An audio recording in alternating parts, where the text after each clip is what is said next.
You're right, guys, it's CapgunTom here, and I am back for another episode of Trading to a Million. Now, at the end of the last episode, we had 507,000 coins. We've obviously gone away and bought some players to trade with. Not many, and I'll explain why in a second. But if you're still struggling to get coins from trading, even after watching all of these videos, go and check out the link down in the description. There's a great source of coins down there for you. Now, we are going to do some trading, and I'm going to explain why I haven't spent what I usually do and spend all of my coins down to zero, list them all up at the same time, and then show you them all selling. Now, obviously, team of the seasons at the moment, and and as we saw in the last episode, we're having a little bit of an issue with selling players. If they don't sell in the first 12 hours, they don't sell for ages, and we end up losing coins on them. So, the thing that I've got to tell you is to get rid of them as quickly as possible. If you're trading, buy them, quick auction them straight away. Put them up for the lowest price on the market and just try and get rid of them as fast as possible. And that's why I've only got 5-6 cards here, because I did an hour's trading session. I didn't want to do any more. There's some good trades in here, don't get me wrong. There's this Chikui's the only 5-star skill, 5-star weak footer on the game. Bought him for 4,400. He's in a centre mid, trying to sell him on for about 14k. Also, we had a Bebe as well. He'd been moved from to a centre mid. I tried to list, or I'm listing him up for 12k after buying for 3. The Saragulu as well. We picked him up for 1,900, and we're trying to sell him on for about 9,000. So we go into our watch list, and you can, or our trade pile, and you can see that we have managed to sell everything. The Chikawi was a difficult one to sell, actually. Ended up selling for 8,000. Really was looking for a lot more, because a cam centre mid card is at least 8,000, but he just would not sell for the price that I was asking for him.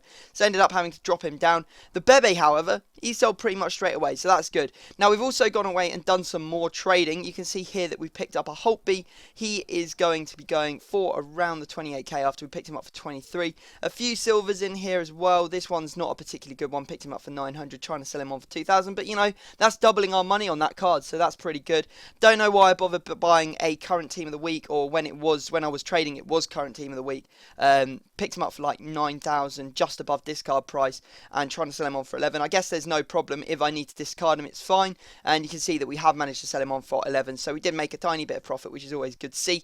Nartovic as well, we picked him up for 15. He went for 19, so we are looking pretty good. And as you can see, I went away and did a big trading session, did it all in about the space of 2 hours. So here you go. Here's all the players that I bought. It's going to go pretty fast, so watch out. There's a Nyang here, silver from Milan, and always the Serie A silvers, the Barclays Prem silvers. You know, those silvers always going to go for quite a bit of coin. Managed to get an Olave, who's a very fast centre back from the MLS. We're trying to list him up for 2,000 coins more than we bought him for.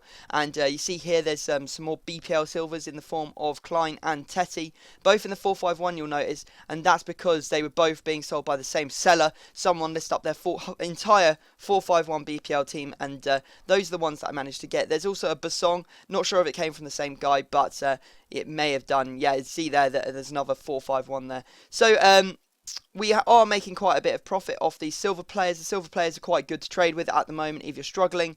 There's some quite easy search methods. Just put in a certain, like 10, maybe like a 10,000 start price and a 20,000 finish price, and then if you find any cards, you know, that look like they're going for cheap or have open bids on them, then try and pick them up. It depends how much money you've got really when you're trading, and just you know, set your search criteria to however many coins you've got, so it's personalized. Don't be looking for cards that are worth 500,000 when you've only got 400,000 coins. No point.